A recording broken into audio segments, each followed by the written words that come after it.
Welcome to Maths with Teacher MJ. In this lesson, we are going to solve this simple but beautiful SAT question.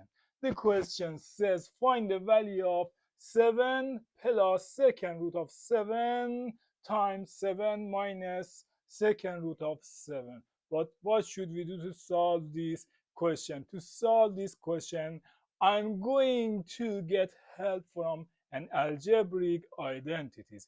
It says a plus b times a minus b equals what?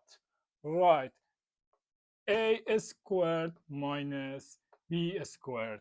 I'm going to use these algebraic identities to find the value of this a squared minus b squared. Let me write it here.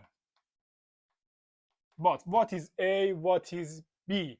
In this case, let a equal to 7. 7 to the power of 2. And let b equals second root of 7. A square root of 7 to the power of 2. It's gonna be 7 squared equals 49 minus a square root of 7 squared.